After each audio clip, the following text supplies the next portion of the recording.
Okay, we are live. Hi, this is William Ramsey. Welcome to William Ramsey Investigates. On today's show, I have a very special guest. His name is Ian Trottier. His last name is spelled Trottier.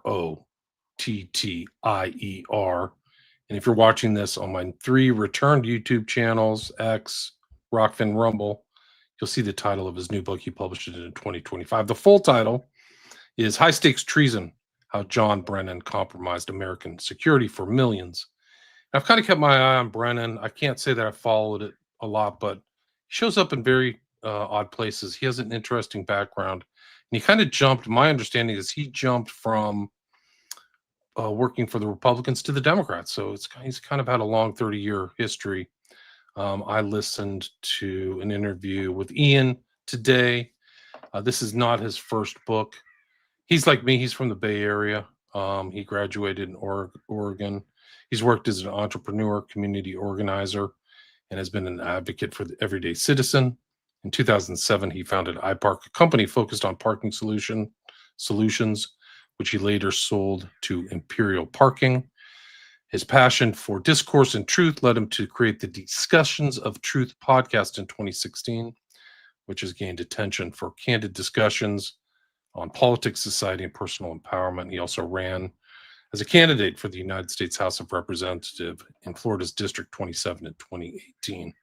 And I hope he runs again because we need a whole new group of people in Washington, D.C., because this is a total disaster.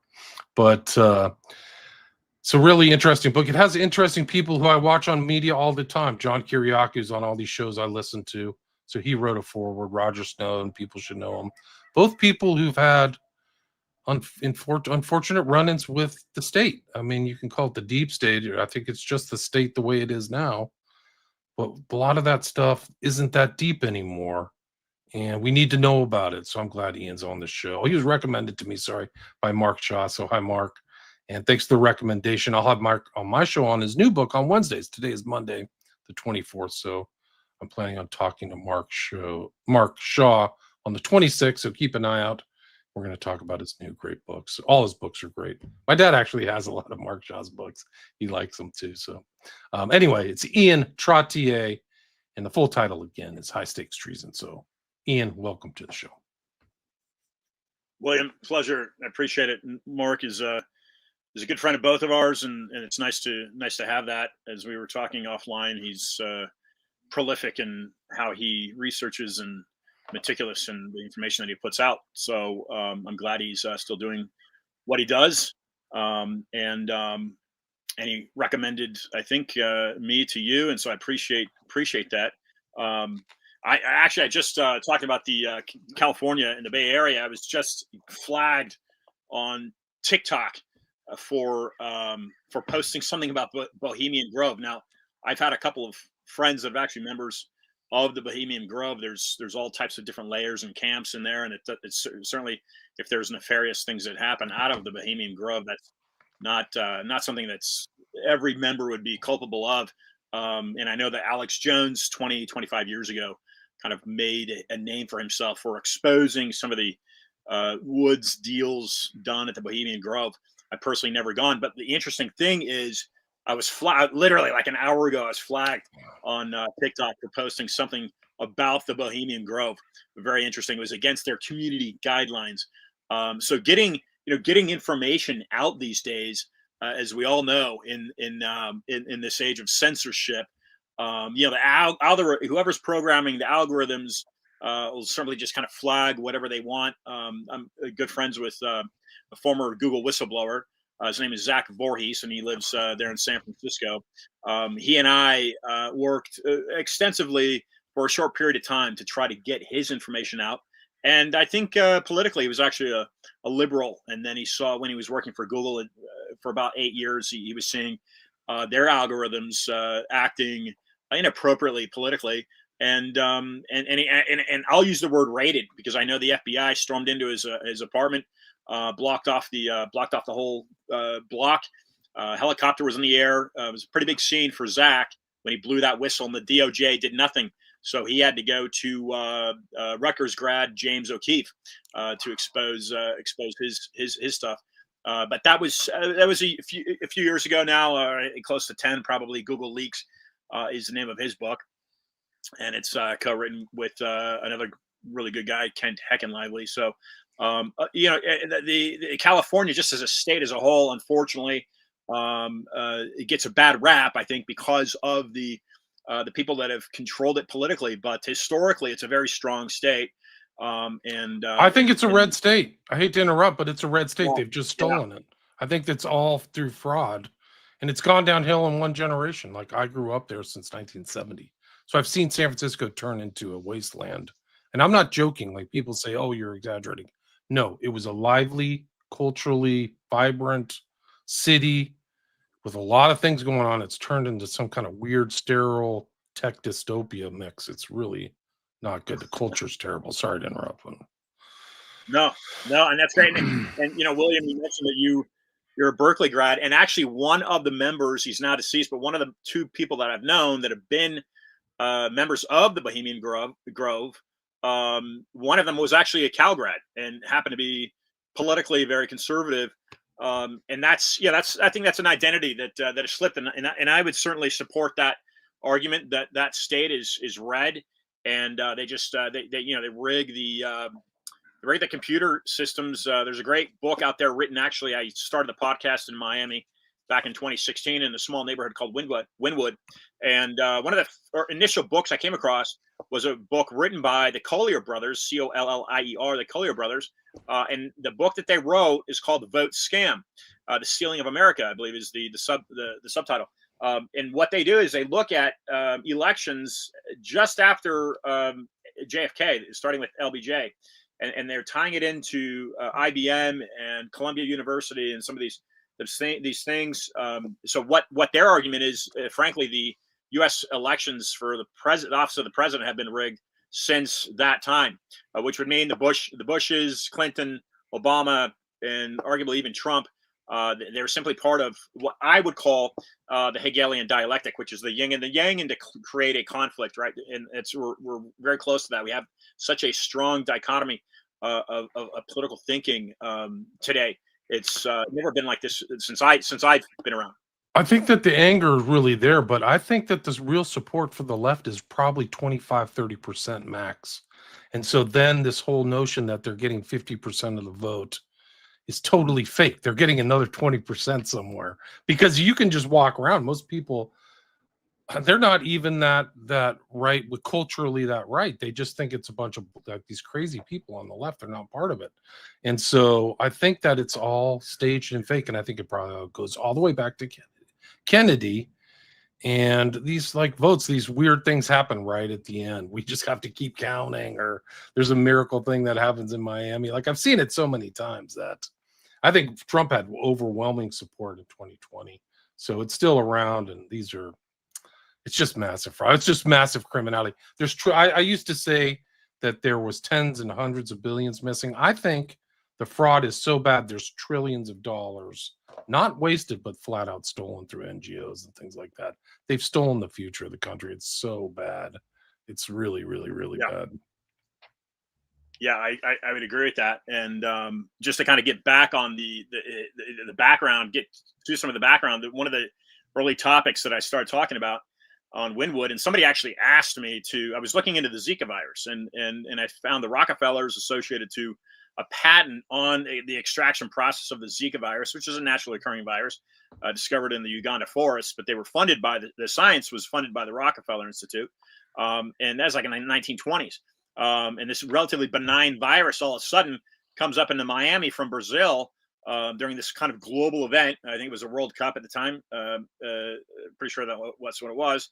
And it causes this media frenzy local to Miami. I just like, there's something really off about this. And a good friend of mine invited me to a Miami Beach City Council meeting, and I'm listening to the debates, and I just thought this is absurd. So the more I began digging into it, of course, I'm following the money, and it leads me to this guy, Anthony Sutton. So there we go, back to the Bay Area. Anthony Sutton is a former Stanford Hoover Institute fellow, and he wrote a book, literally, William, I'm not sure if you're familiar with this or not, but he wrote a book called The Federal Reserve Conspiracy. He was born in England, and I think he went to, I think he taught at UC Northridge, or Cal State Northridge. Cal State Northridge. It's not a UC. And then he gets hired by the Hoover Institute. And they ended up literally almost firing him. Again, it's censorship, right? So he walks away from his position instead of being fired.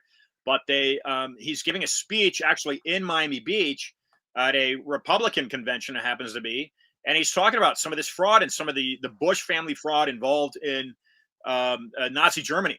And he's written a book, I believe at the time, Wall Street somehow building up the Nazi regime and the Russian Revolution, maybe, I don't know which yeah, one Bolshevik, yeah. And so that book, The Federal Reserve Conspiracy, just kind of really caught my eye. And you're looking in a couple hundred years worth of arguments in that regard. But since 1913, of course, when the Federal Reserve Act is passed by Woodrow Wilson, so this all is all kind of some of the preliminary discussions that I'm having, right? And about a year and a half into the podcast in Wynwood, I invite John Kiriakou on the program. John Kiriakou, of course, blew the whistle on the whistle of the waterboarding at Guantanamo under the Bush administration. And as you said, William, he's written one of the forwards. So he and I had kind of stayed in contact over the years.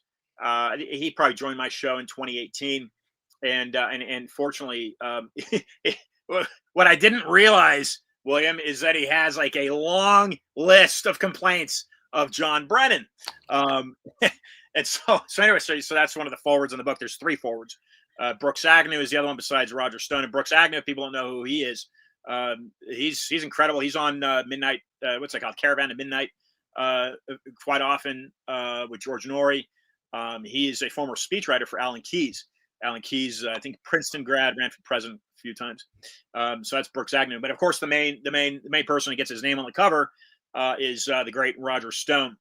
So anyway, yeah, it all kind of starts for me, William, in the Wynwood district of Miami in 2016, and I'm just kind of following the paper trail of various things. And we've got such a madhouse going on. Before I start talking about the book, I think it's pretty interesting, right? So you've got John Brennan here, who's obviously an American. I think he was born in Brooklyn, and then he's raised. I don't know if I've got that right or not, but he's raised basically in New Jersey across the river there. And I believe he was a cutout used by the deep state to carry out their mission. What I'm saying is he's an admitted communist. According to Roger Stone, 4 different times on lie detectors he's admitted to voting for Communist USA president candidate for president. And while he was at University of Texas, Houston, he voted for the candidate then, the communist candidate for president then. And again, I think it's Guy Hall. I'm not quite positive on that. The book doesn't concentrate on that. But my point is this: is you've got an admitted communist that under Obama becomes the head of the CIA. And so the book talks about years leading up to that appointment as a director of CIA when he's serving as a senior advisor to the Homeland Security. But also something that you and I had mentioned, that you brought it up, is his Islamic conversion ties. And I believe that happens when he was in Saudi Arabia. So you've got basically 2 really main large kind of red flags if you are a constitutional Republican, right? That is basically a citizen and promoter of the Republic under its constitution. That's how I kind of define that. Regardless of whether a person is Democrat or Republican or independent or Green Party or whatever they are, right? I mean, we live under a republic, a constitutional republic. That is the design of the government that we operate, right, since 1776, essentially, and 17 under the Constitution, which is 1792. If I got that right. But ironically, you have Donald Trump, and I'm skipping around here a lot, but I'll kind of come back in. Ironically, you have Donald Trump receiving an admitted Democrat Socialist Party member, aka a communist, right, born in Africa. And I'm speaking of Zoran Mandami. You welcome into the Oval Office, right? You're openly welcoming an openly admitted communist into the Oval Office, where he essentially calls Donald Trump a fascist. Which if I was Donald Trump, I personally, I respect all points of views. But communism, that's where I kind of draw the line, just because it's never been productive. in China. It's never been productive in Russia. It's not been productive in Cuba. It's not productive. It's productive for a very small few people that hold all the power and hold the controls. So yes, it's productive for them. But it basically, it's productive in making bodies. what? It's productive in stacking bodies high like cordwood. That's what it's productive about. Yeah. And It's taking killed more people's, people. 100 right to million. their own, right? Read the Black Book of Communism. 100 million dead. They kill people like crazy. That's what they don't get. Nazi done. It's like the left has this kind of like touchy-feely thing. But if you go back to Lenin, they used the French Revolution as a model. The communists do, and that is kill off the aristocracy. That's what they do. They murder them. Then that's what these people don't get. They don't understand the ruthlessness. These are not people who are religious. They're not Christians. They're atheists. They just waste people like crazy. They don't care about it. So, I mean, when somebody says communist, that's what they mean. Yeah. They're going to take your money and kill you. That's what it's all distilled.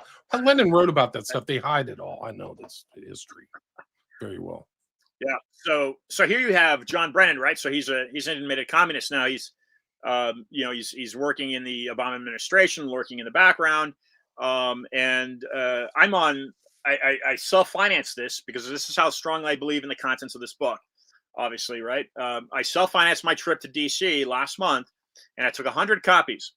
And I'm going back and forth. I'm down Pennsylvania Avenue, and then I walk back and forth and take a suitcase full of books. And literally, I go into the Rayburn, I go into the different offices or the buildings on the House side, and then over on the Senate side, and I'm literally passing out copies of this book. So right now, there are 100 copies of this book in various offices, including Nancy Pelosi's office, which is also interesting, right? Because finally, she says she's going to hang up the skates there. But there's 100 copies of this book on Capitol Hill, and I was actually able to get 5 different meetings while I was in DC about a week and a half for people to go through and talk about the subject matter. And one meeting I'll just blatantly mention. One meeting flat out with Marsha Blackburn's office, her lead economist and the lead legal attorney, and they just kind of looked 45 minutes. I take my intel source and myself into the office, and they just kind of look at us like this glazed over look, like deer in the headlights, even after 45 minutes. And then finally, they give up. I think the contents of this book is so shattering. It's so fringe. When people really, if they slow down and really go through the engineering that the former head of the CIA concocted on the American people for the abuse, the manipulation, it's parallel to vomit. I mean, it's so astonishing what this man has done. And so look, he's been subpoenaed. I believe an indictment will come down. I think Comey and Letitia James, their cases just got thrown out. That doesn't mean they won't get picked back up. But they've both been thrown out as of this morning. This is going to be a little bit more difficult in my view. It's going to be a little bit more difficult for John Brennan to get around this. It came out, William, the 22nd of July. And the first show I did was with Steve Bannon. He has me on the show with Natalie Winters. And he calls the book the most meticulously, or he calls it I think it was the most exquisitely timed release of a book in the history of publishing. I joined Roger Stone's show about a month and a half after that, I suppose. And he calls it one of the most important and shocking books he's read in his 50 years of politics. Last week, I joined a podcast with a guy named Nick No, who's known as the Benghazi whistleblower. He calls the book the most important book ever written. I think that shows the thirst that Americans are craving to have some answers, and what this book delivers is something much more powerful than All the President's Men, Watergate. This delivers a meticulously designed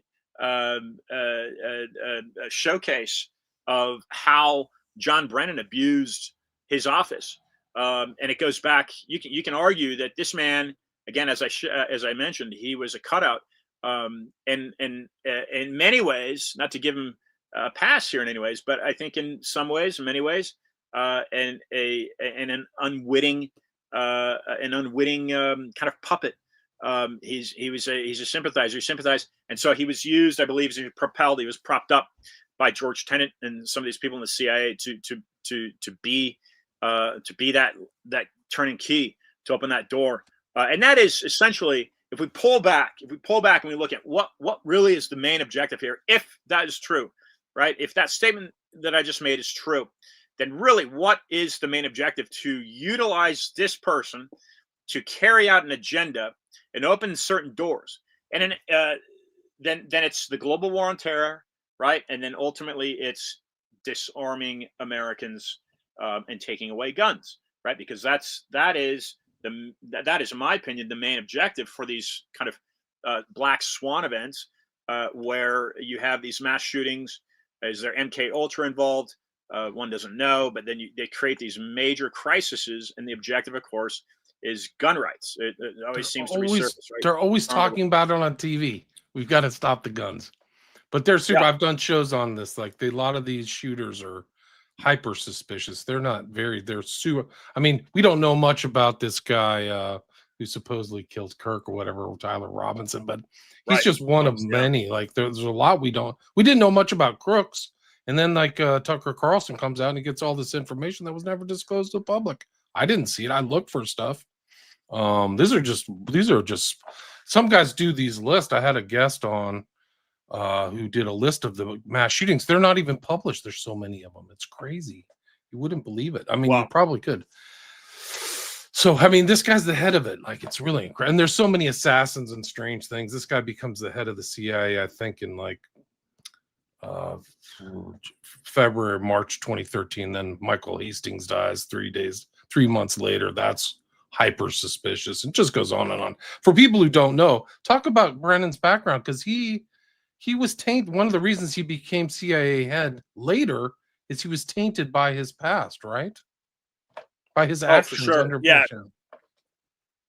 Yeah. So what I basically, as I'm walking the halls of Congress, right, the congressional offices, not the Capitol building, because when I was there, the government was shut down, but they still had their offices open. And as I'm walking and I'm meeting with staff members, talking to staff members, I said, look, what you get in this book is basically the motive behind John Brennan orchestrating the Russian collusion hoax with it was seen with Hillary Clinton and Obama, basically the side dog. But yeah, I'm saying that lightly. Essentially, it sounds like Clinton used Obama, this guy Brennan, right? Used Brennan to orchestrate and create this connection with the British and Steele dossier, and then fabricate the whole illusion of the Russians manipulating the election. But Brennan is pretty much, and I think Trump has even said this, Brennan is seemed to be the key figure in this. This book would show relatively motive behind that, and why he would make it personal, right? Why he would make it personal. Talking about the background on John Brennan, he's basically involved in this kind of global war on terror. The years that lead up to the global war on terror. One of my main objectives is, if this book really picks up and I can get members of Congress talking about it, which is again my objective, right? The objective is to get this guy in court and answering questions regarding the research. There's 106 pages of an appendix, White House visitor logs, SEC documents, ex-key score documents, so people understand how Edward Snowden and his whistleblowing fold into this, and the knowledge which prove essentially the knowledge that this individual John Brennan had of, let's call it, the Tsarnaev brothers as they enter the country, the 4 visas that he approves of the 1911 hijackers. Roger Stone addresses that in his forward. This is basically a guy that has, given the benefit of the doubt, he's simply been brainwashed by the global agenda to the degree that he is now willing to sacrifice lives of the very people he has been hired to protect. And I'm talking about that Boston Marathon bombing. There's 3 terror attacks that we talk about in the book. The first one is 2009, and the fellow that boards a flight in Amsterdam headed toward Detroit. That bomb never went off. The other terror attack was actually a NATO ally. So we're looking at article number 5. And that's very important, because what we see is that the NSA and the NCTC, National Counterterrorism Center, has knowledge of the history of the Google searches, as a matter of fact, that this guy Anders Breivik is doing, and this manifesto. That would mean U.S. Intel had knowledge that this person was preparing to attack. They did nothing to stop it, particularly John Brennan, because what we identify in high stakes treason, and there's a reason why I say we, because again, I mentioned I have an intel source, and that's the person that really is to be receiving the credit for all of this information regarding John Brennan and how he compiled and engineered this scheme on the American people. But what we know is that through something called code word compartments, you can basically, right, you can, like I'm talking about TikTok flagging this post I make on the Bohemian Glove. So what this program through a company called the Analysis Corporation is able to do is they're able to aggregate all the terror movements globally. And then it feeds in as a government contract, it's feeding in to NSA. And the NSA technology dating back to, I think it's 1971, they're able to compartmentalize. So if you want to flag a particular terror, a suspect or terror informant or asset that you're using, if you're in the CIA as an example, like Anwar al-Awlaki, okay, the guy that orchestrated the USS Cole bombing before 9/11. Anwar al-Awlaki, what we show in this book was a CIA asset. He was born in New Mexico. He becomes an imam in Virginia after his days in San Diego, and you basically he's used to create radicalism, right? And kind of foster people that are in kind of eating from the honeypots, and then you build them up. And they wanted to create radicalization. A lot of people don't understand that the deep state intel agenda is to create radicals. He's involved in that. Brennan's involved in these drone strikes that create radicals in Yemen. And that's very important. If people don't remember, I'm old enough to remember the Cole bombing, but that was kind of the predicate and lead up to 9/11, right? So if this guy really is a CIA agent, this Anwar al-Awlaki, it's very telling, because these are huge events, and these are on the TV all the time. Like, I barely watch TV anymore because I know there's no use for it for me, but Brennan's on TV all the time. All this stuff is pounded into the consciousness of the American public. Yeah.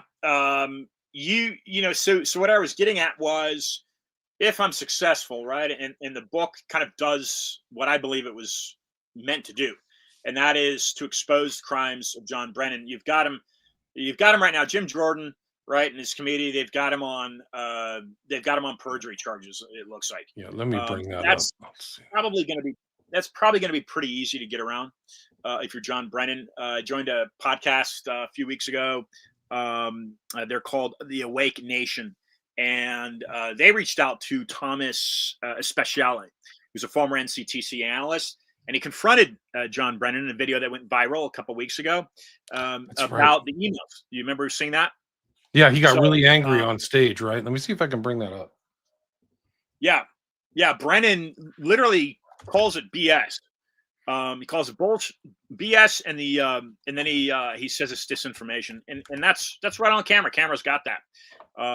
And then he gets confronted at an after-hours party where this Thomas Speciale confronts him again, and I believe he physically pokes this guy Speciale in the chest. There's a video of Brennan physically. Yeah, there's a video there. Yeah, we can play that. Do you want to play it? Yeah, let's play it. Okay, let's play it. Okay, cool. Let me see if I can get this to work. It's usually up in the air whether my technical skills can do it. I gotta stop this, share screen. This is titled "John Brennan Explodes on Former Senior Advisor NCSC," which you've been talking about. Oh, damn. Thomas Speciale, George Mason. Yeah. Let's see if hopefully you'll hear the audio. Wait, why don't we go ahead and start? Do you hear the audio on that? I hear it, yeah. Okay, Taking audience questions. Sound good? Why don't we start over here? It should be on. Can you hear me? Yep. Okay, good. First, I want to introduce myself. My name is Tom Speciale. I've been a career intelligence officer for over 20 years, in the military for over 34 years. I recently left the DNI as a senior advisor for Tulsi Gabbard on counterintelligence and security. And in fact, I made many of the suggestions on dismantling some of the things that are being dismantled, and also made some suggestions on improvements, which I'd love to talk to you guys afterwards and get your feedback on, because hopefully it's going to be going to some important desks very shortly. I want to agree completely, Director, with your assessment on Iran being on their heels. We've got to keep them on their heels until they reform. We've got to do that. I disagree on the deep state, only because Trump says it's the deep state. But as we all know, it's really just the entrenched bureaucrats that run the country. I'll get to my question, I will. Yeah, please. But I want to establish sort of my bona fides on this question before I ask it, because I really hesitated to put you guys on the spot on this in public. But if you're not going to be at the after hours, I got to take my chance now. I was at the DNI when the first ICA was released regarding cyber influence on the 2016 election. I was there. I was working in the NIM. I read it. I also was involved in setting up the principals committee meeting that took place in December that resulted in President Obama directing a more fulsome, because I understand the difference between a cyber ICA and a total whole of government ICA intelligence collection on Russian involvement or influence in the election. And I noticed immediately in the ICA, the second ICA, because I had access to the classified ICA, that there were statements in that ICA that were not supported with the sourcing that was associated to the ICA, specifically that that Putin had directed the action, and that Putin had, that the Russians were actively trying to support President Trump instead of just sow chaos. Your question. My question. There was an email that went around from General Clapper to yourself and Hayden. I'm sorry, not Hayden. That's right. Yourself and Comey, et cetera, that basically said we all got to get on board with this, otherwise it isn't going to work, basically. And I think that email puts everybody in the crosshairs. I would like to hear what your justification was for supporting the dossier that was known to be false being used as source material in the second ICA. I don't know who put you up to this. Nobody put me up to this, sir. I'm here on my I don't know own. what role you played or who you are, but it's a bunch of bullshit that you just passed on. The emails are clear, sir. Bullshit. The emails are clear. Bullshit. The emails are clear, people. For those listening, they're very clear. The emails are clear. The second question No, Next. I think we're going to go. Next. Look, you can, look, we can talk about it. Did he just say next over and over again? Yeah. Yeah. So the person saying next right there is Hayden. And Hayden is the guy that Intel school at George Mason is named for. So Hayden is a very important person that does not obviously want to continue talking about that. And Hayden, I've reached out to Hayden as well. I haven't gotten a response. And by the way, so folks know, I've tried to contact John Brennan because I'd like to get his comments on the contents of the book, and so has a reporter that I've worked very closely with over the past year at the Daily Mail. She too has tried to get John Brennan for comments, in so much that she has an article ready to release, approved by her editor, but stalled from the legal department at the Daily Mail because John Brennan will not respond to their reach outs. That's what I'm told. I've got a similar thing going on at the New York Post, where I'll just mention Miranda Devine. Miranda Devine has known about this book for again about the same period of time, a little bit longer. She was the first kind of large, noble, common journalist. She's got a big name. She was the first person to know about this, and she hasn't released her article on this book either. And William, I literally, because I used a literary agent in New York to get this book published with Post Hill Press, who also is publishing Abuse of Power, Mark Shaw's book. Mine is an imprint of Post Hill called Bombardier Books, but it is the CEO of Post Hill that I work directly with. The literary agent the literary agent in New York, has had Miranda involved in this, and she hasn't published. I went back for a panel discussion a few months ago where Gavin McGinnis, the founder of the Proud Boys, was on that panel discussion to talk about this book. And I literally walked down to Newsmax offices and I hand delivered the copy of this book to the COO of Newsmax. Newsmax and Rob Finnerty is somebody that I've been communicating with for the past year. Newsmax has not even mentioned this book that I know, as far as I know. So those are three main, which you can kind of consider, right? Mainstream media. They're not independent people like you and I. They're mainstream media sources that have yet talked about this book. Hayden's reaction there, next.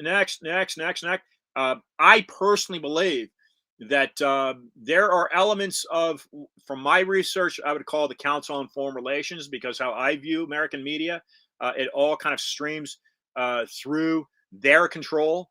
They are a Manhattan-based political think tank that essentially controls the strings of Wall Street. It was developed by a J.P. Morgan lawyer, Elihu Root. That's how the Council on Foreign Relations came into existence, 1921. And they have puppeted mainstream media since then, in my view. So there's probably some, these higher powers there that are squashing stories like this. Right now, they're doing a pretty good job because I now have people in those three sources that have said that they're interested, but somebody above them is squashing this story. That's what it appears like to me. John Brennan basically has been caught red-handed. And William, let me go into the background of how I got involved in this John Brennan story, because it's not, Steve Bannon referred to me as an expert. I think you use that word. There's people that know much more about John Brennan than I do. In fact, John Brennan he was on my radar, but it wasn't like I was deliberately trying to expose malfeasance of this individual until I met my intel source, and that was at a CPAC in Maryland, and I was conducting my my podcast when a friend of mine walked this fellow up to my booth, and he placed a binder in front of me, and he identified himself as a former FBI agent, made it clear that he was no longer working with the FBI, that he had been let go from the FBI many years ago, but he'd spent over a decade in the FBI, and he was actually given a commendation award, right? So a recognition by the FBI for his ability to perform his duties. So he's by all other indications, he's a stalwart member of the FBI. So he presents this binder in front of me, and he asks for an interview, and he says, "Look, nobody's willing to talk about this content. Will you?"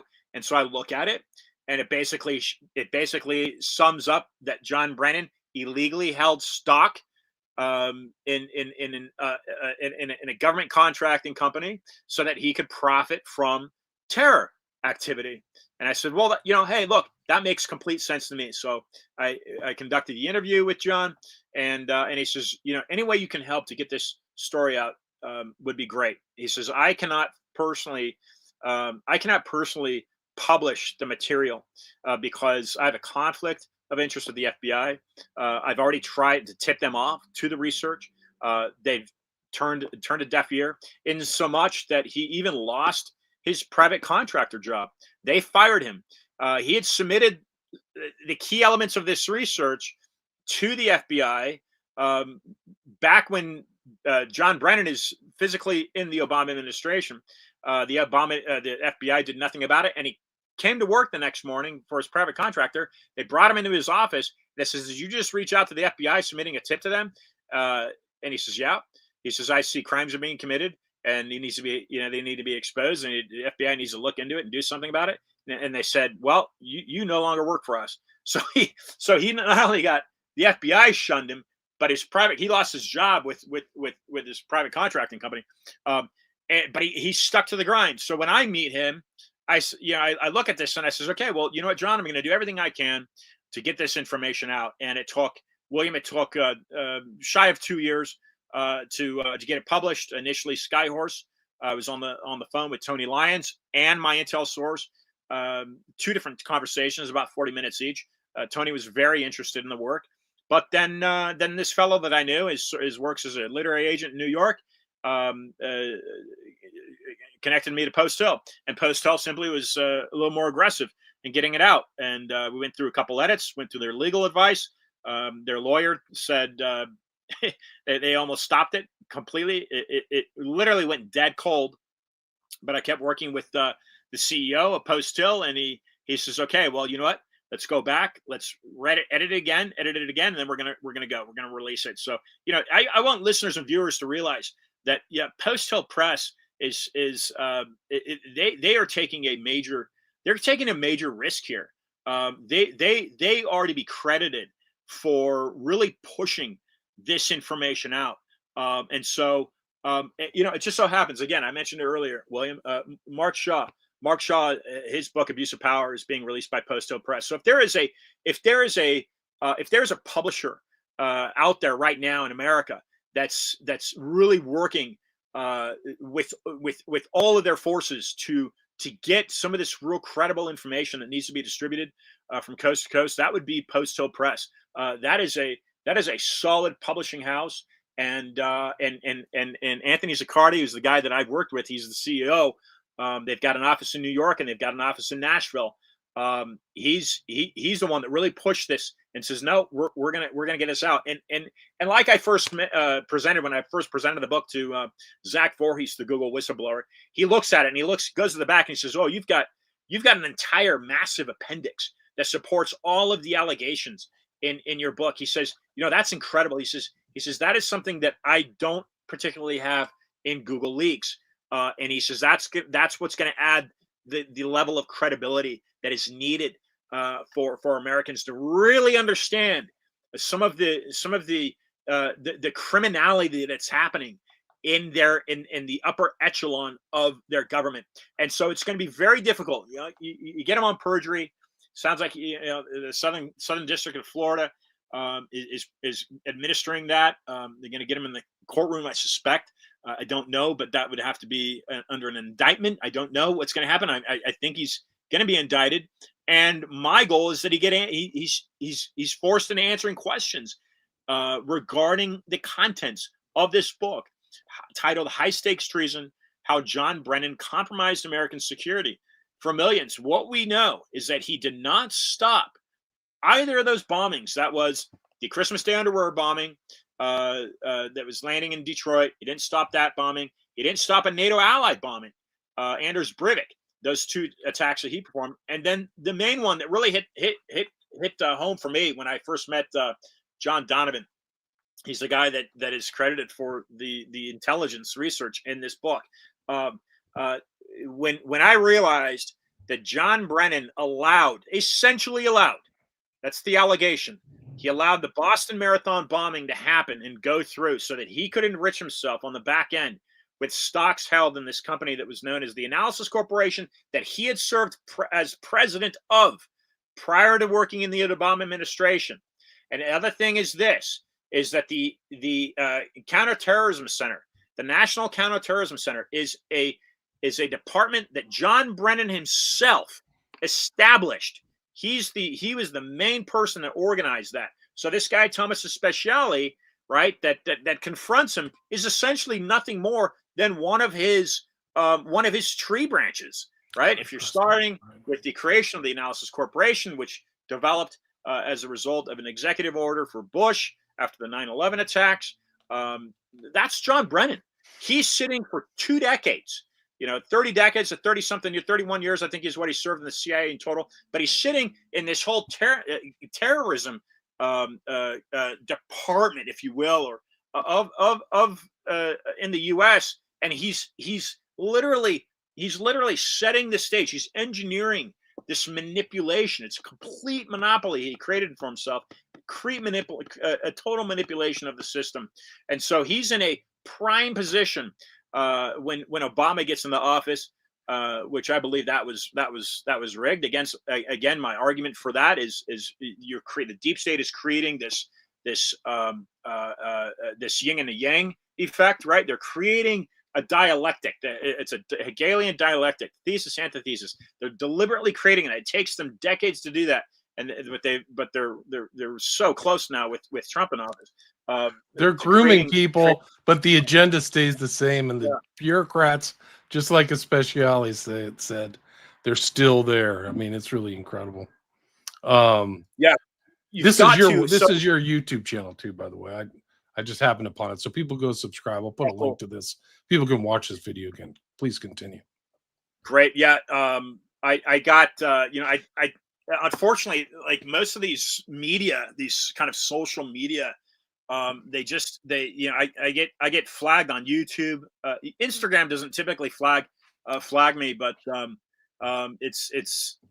Jason Fick is a guy I've been working with for a few years. He's trying to get some litigation on Section 230, get that rewritten in regards to censorship. But what we have right now with John Brennan is basically you've got the guy red-handed. I'll give the backstory on how Roger Stone got involved. So I've got this binder. I turn it into a book. I go through the chapters. I keep basically when you order the book and you read through the book, what you're getting is an FBI report. That's the grade of information that you're getting, because like I said, my intel source plopped down the research to me. I go through it chapter by chapter. I personally vet it, of course, because I'm putting my name on it. And then I find two different publishers that are willing to take it on, and that was Skyhorse and Post Hill. Post Hill pulled the trigger. They gave me the contract and pulled the trigger. It wasn't easy. Very, very difficult. Like I said, it was stuck in the mud after their lawyer looked at it. We made a couple changes. None of the critical information was taken out. I just reworded some things. And it was released. So one of the first people I approached when I had this information, when I had all the receipts, if you will, it was General Mike Flynn. I'd known Mike from touring the country as a podcaster and as an independent media source through the COVID lockdowns. Primarily is when I know Mike Flynn, a guy named the Reawaken Tour was the name of that tour. And so I approached General Flynn about the information, and initially he says, I'll write the forward.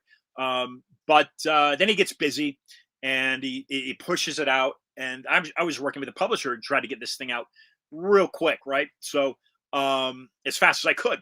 So I really couldn't wait. And during that time, William, I had also approached John Kiriakou. And John is a guy that's immediately answered, says he'd do it. Brooks Agnew I had approached about doing a blurb, and then what he delivered became one of the forwards. So I've got Kiriakou and I got Brooks Agnew writing forwards, and I'm kind of in the back. I'm waiting for Flynn's schedule to clear up so that he can deliver a forward. In that time, I'm in Florida, and I'm at Mar-a-Lago. I'm at an event in Mar-a-Lago where it happens that James O'Keefe is there, and Roger Stone is at the event. Well, this is the story that I like to tell because it's actually kind of interesting. So whoever's giving the talk in the ballroom, it was one of the side ballrooms, not the main ballroom. Whoever's giving the talk, everybody's listening to, and so there's no activity out in the lobby. Roger stands up, and I figure, he's gonna go take a whiz, right? He's going to the restroom. I can just kind of tell he's the only guy standing up. Everybody else is listening. So let me, because I hadn't had a chance to talk to him at that point. So I said, this is a good time for me to just get up and just see if I can approach him. Well, he's walking pretty fast and brisk, so I couldn't stop him where the chandelier was in the ballroom, and he goes in the restroom. I said, he's going to take a leak. So I go into the restroom. I say, look, Roger, I'm so-and-so, da-da-da-da. I'd met him a few times, so I don't think he knew me by name, but he probably recognized my face.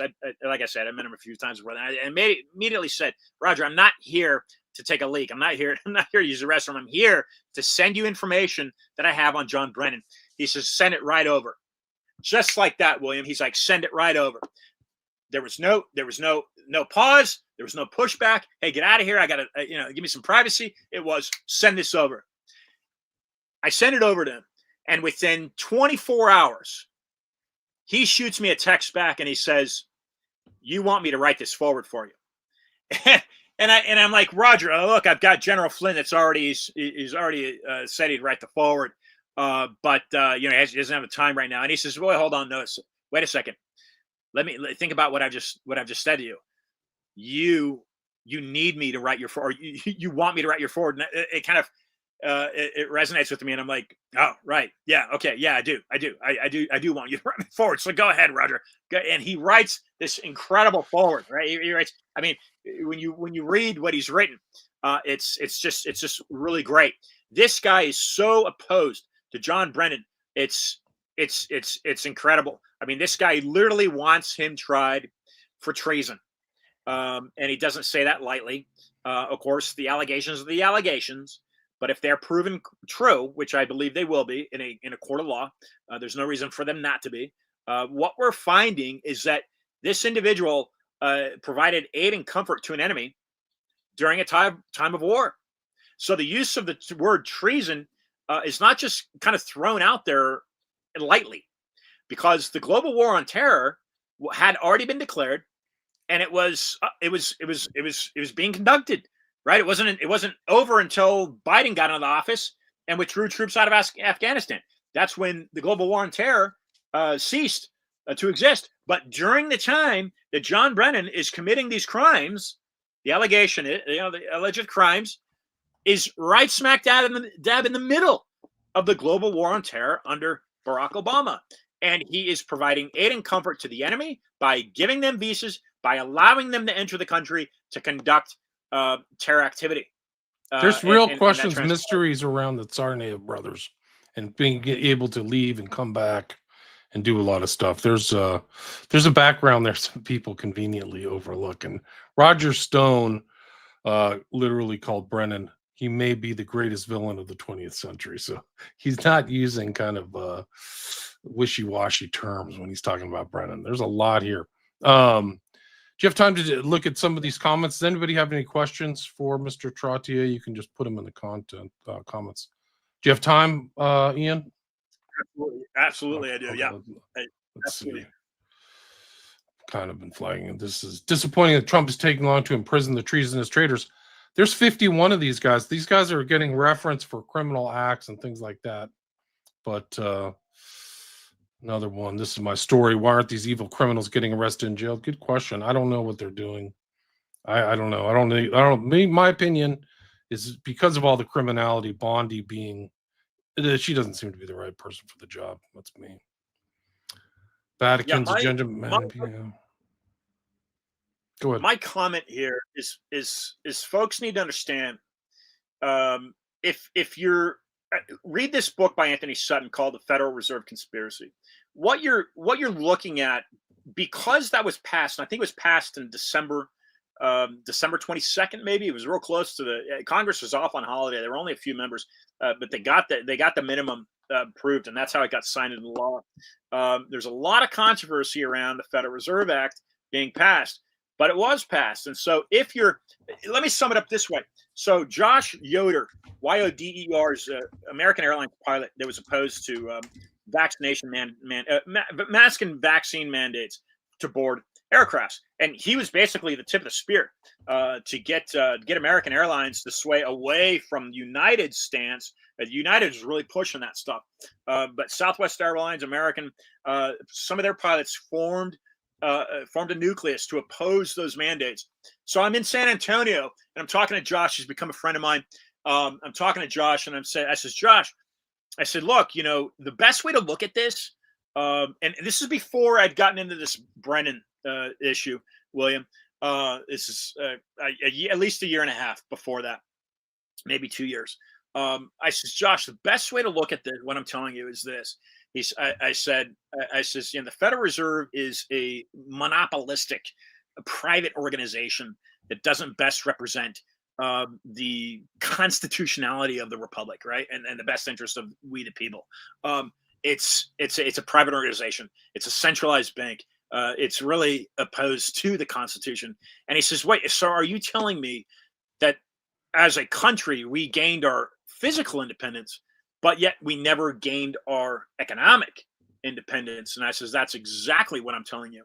So if you take that into consideration and you read the book by Sutton, Federal Reserve Conspiracy, then you'll understand that the Oval Office itself, regardless of whoever's occupying it, it can be used against the people. it can be manipulated.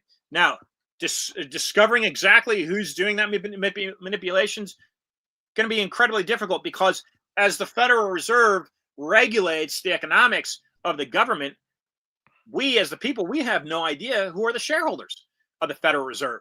There's a veil there, right? That we can't, it doesn't get audited. To look at, so if I pull back, right? I pull back and I say, wait a second, I don't want communism in this country. I mean, it's never, you're telling me a capitalistic society has created the greatest country on the planet, and then you want to insert what are considered failed forms of government, i.e. communism, socialism? No, it doesn't have any place in this country. It shouldn't be in here. But yet then you're looking at Donald Trump and you're saying, okay, Mondami reaches out to him, wants to meet with him, and you say, as Donald Trump, you say, okay, yeah, come into my office. And you've got a communist in the Oval Office that you're, more or less kind of, you're buddying with him, I mean, well, wait, no, why is that happening? So where are people's ethics? Even for the president, why didn't he draw the line and say, no, I'm sorry, you were elected to the position of mayor of New York City. I don't support that. No, I'm not going to be meeting with you. No, you were not invited into the White House. Why didn't you take that line? Why didn't you take that stance? I mean, I get diplomacy, but on the flip side, you're not doing that with Maduro, and you've got something like 25% of our naval fleet right now in the Caribbean with their guns pointed at Venezuela, like you're ready to invade. So where's the diplomacy there, right? So you're bringing diplomacy in with Mondami, but you're not bringing diplomacy in Maduro. Again, it's how are they getting away with some of this stuff? What we've got to do as citizens is we've really got to peel back the layers and figure out exactly who is controlling the politics from behind the shadows, because this is nothing new. Right? It was Eisenhower, right? Even Eisenhower talked about the military-industrial complex. Folks, JFK, it's the 24th, 2 days ago, we celebrated the anniversary of JFK getting his head blown off, right? And he was very outspoken against the CIA, very outspoken against the Federal Reserve. He inserted treasury notes into currency. He got removed immediately when he was dead by LBJ. Those were silver certificate-backed currencies by our treasury.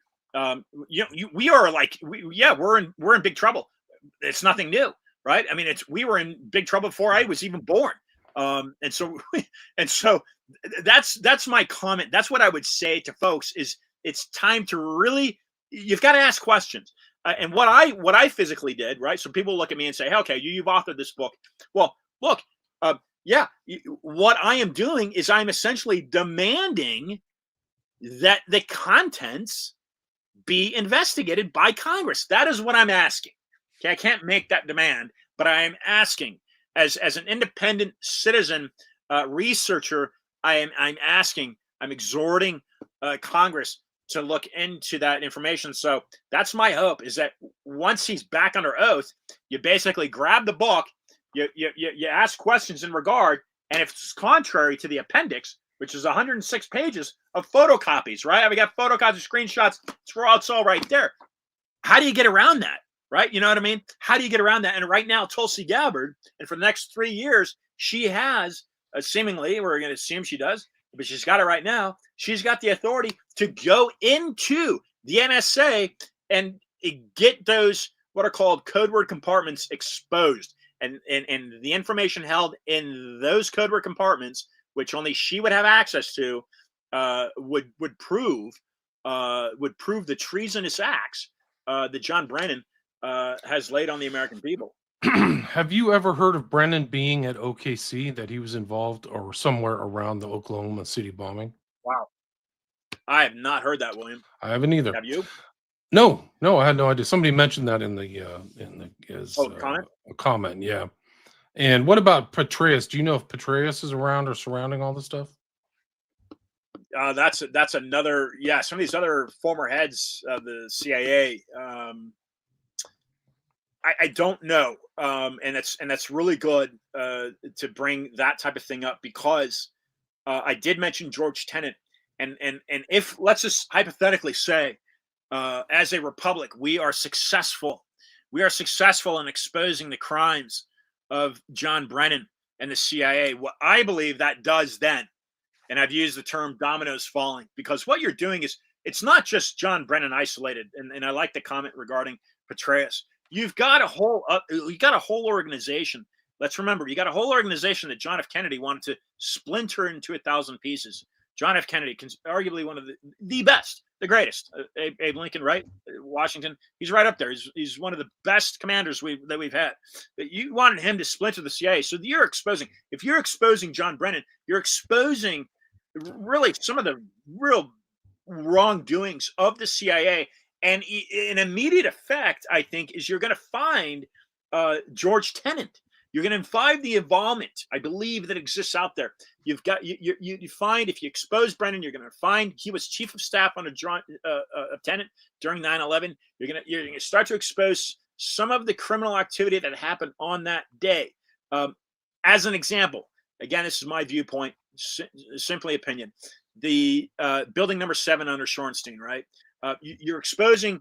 That had nothing to do with the CIA, probably, but it had to do with an element of the deep state above the CIA, and so that's what I think is online here with the information in high stakes treason. Is you're affecting at least 200 other people that are close to John Brennan, that have been close to John Brennan over the past couple decades, that know stuff that aren't talking about that kind of thing, and so you've got right now with high stakes treason, in my opinion, you have probably the most damaging book to the deep state that has existed, far more than what we had during Watergate. That is what I believe the contents of this book pose. You can really do some damage to this hidden government, the strings of the hidden government with John Brennan, because he's left a paper trail, right? And there's a word I want to mention here. It's called data mining.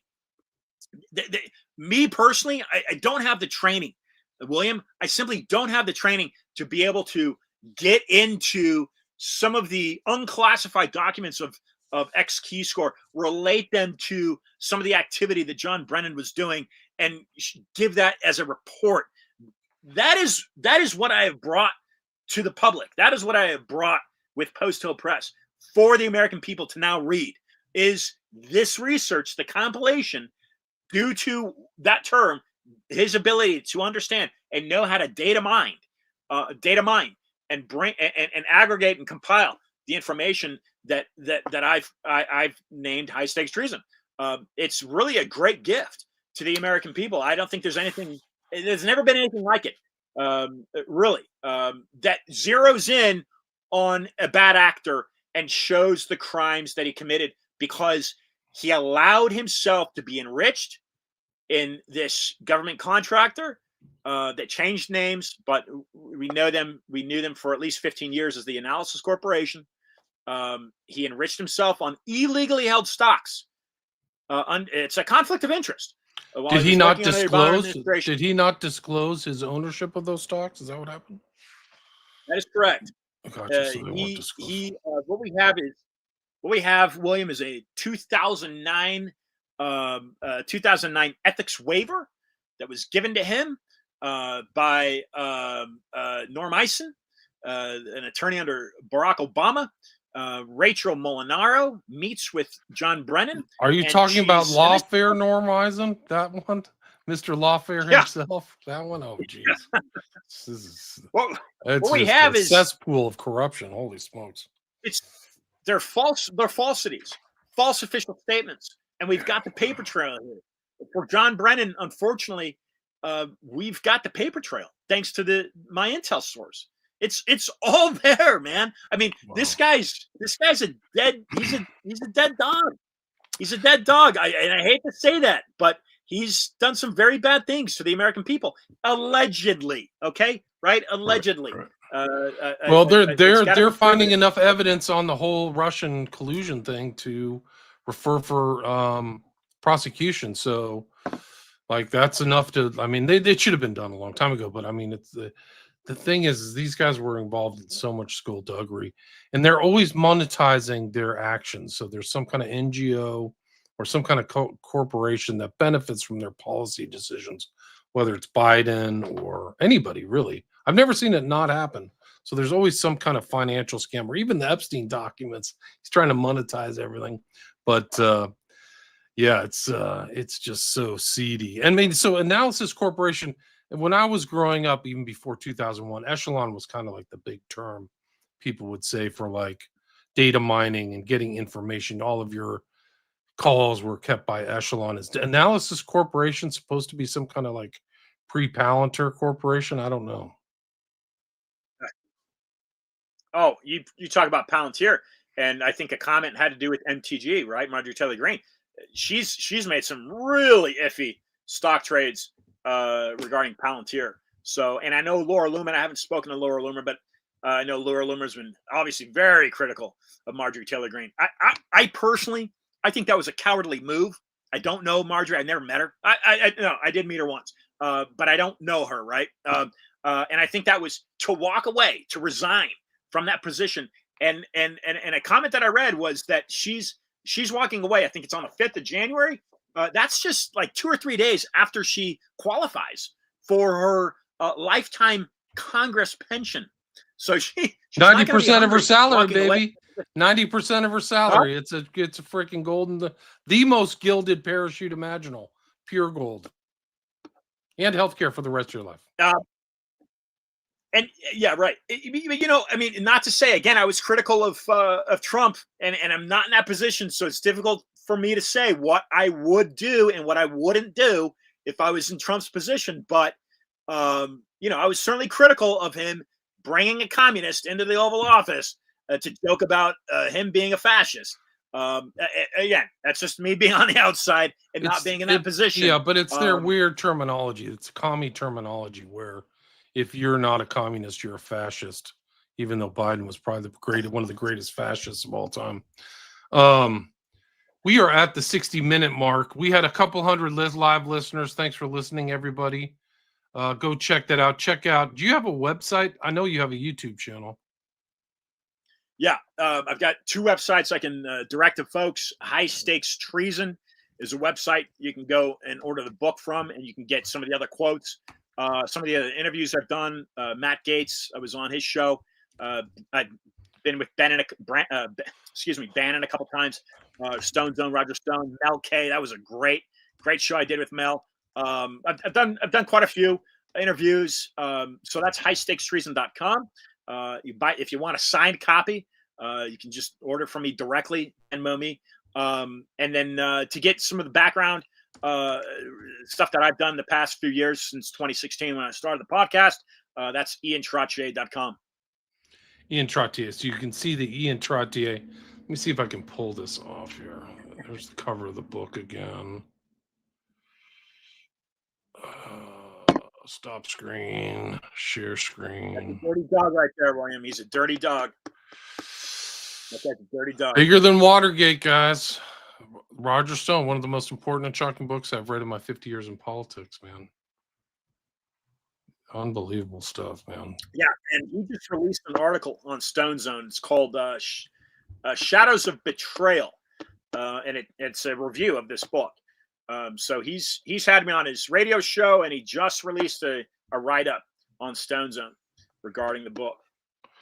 And your book has like 100 pages of archive, so it's not just like a narrative of this stuff. It's actually a data transference, so people can actually read the real documents, right? Like, I think it's in the like. That's exactly right. Yeah. Which is important. Exactly right. You have them now in like a solid form where somebody isn't tampering with them, or like all kinds of things. Unimaginable disinformation is out there. So you've got all the stuff regarding the Security and Exchange. You've got media reporting. Biden offers OIG stuff, employment history, all kinds of documents down there. So people can check that out. I've got employment history on people that Brennan was working with outside of him, right? And that's a great kind of meme, right? This artist is really awesome. Oh, I mean, the Biden administration and even Obama, they're paying themselves out of the public fisc. I mean, just the corruption is off the charts. You can't even believe the comprehended. I think that a majority of our debt is just fraud. Like they just stole everything. Is there anything you'd like to add or anything amiss? How do you want to wrap this up? Yeah, no, I just buy the book, make it a stocking stuffer. It's get your friends to buy it. Obviously, that's what we're doing is pushing this message out. Unfortunately, the allegations in the book, I've sent one to Pam Bondi. I'm going to continue to push this information out. My intel source had a death threat. His family ostracized him. Again, when I first met him, nobody even do a podcast with him. And of course, Biden was in office at that point. I don't know that Post-Hill would have published this had Trump not gotten back in office. The climate right now is ripe for people to kind of digest this type of information. And I would go at it from a nonpartisan or bipartisan, if you will, angle. This isn't about politics, right? So it's not about. Oh, thanks, William. Oh wait, that's Bartow Films. Bartow Films. Appreciate that. This isn't about just because I'm opposed to communism, right? That's just my opinion. I'm totally opposed to communism. I think communism is the most rotten doctrine imaginable. It's horrible. They never produce anything. They're not productive people. They're constantly aggrieved to culturally. They're just always whining about something. They never take proactive steps. Let me insert this, William, because I think I'm not a capitalist either, so I'm somewhere in some nether world, yeah, but still. But this is an interesting take on the origins of communism, right? Karl Marx's Das Kapital. This is Communist Manifesto. This is the origin of where there's a historian. Now, Brian Artis is a friend of mine. He's actually one of the first people to get a copy of this book, and he was outspoken against remdesivir and some of these the COVID things. But along that line is a guy named Eric John Phelps. He's an historian, and he talks. And I'm just going to insert this because it's interesting. He talks about something called the Paraguayan reduction system, which was basically a European effort to, without using slavery, to conform indigenous people down in Paraguay. Phelps says that was the nexus for creating what became known as communism. So really interesting if viewers take a historical approach to kind of where these things Marx argued that communism was the natural state of man, that sharing and doing all that stuff was going all the way back to hunter-gatherer times. That was his idea, but there was a lot of trading going on there. There's a lot of bartering and things like that. So it's you can test a tree by its fruits, and the fruits of communism is just mass death, democide, and they're just this remdesivir stuff was all intentional. And, you want to talk about Palantir and all these things, like they're finding out that Palantir was behind application of COVID, like who got certain treatment, who got on the breathing apparatus, which is basically a death sentence. But probably is another. The corruption's off the charts, guys. It's so corrupt. And there is a thing. I also had a lot of my guests are on this Post-Hill Press. I actually had Nils Gravilius. I saw his book was on there. So that's cool. Mark Shaw and Robert Spencer, who's an Islam critic, which people should check out Spencer's stuff. And it's the age of assassinations. People are getting threatened, job losses. These are very rough times. Like, you try to tell the truth, they'll come after you. Like, I can speak from experience. You wouldn't believe the stories I've experienced. I can't even talk about it. Actually, I tell people the truth would discredit me. They wouldn't believe it. But I will put a link to your website, Ian Trottier. It's Trottier. And then also the High Stakes Treason. I'll put a link to the book. I see that there's I think there's a audio book. There's a Kindle. There's a paperback. It has great reviews already. So people check it out. And get it also as like a data transference. So get it out.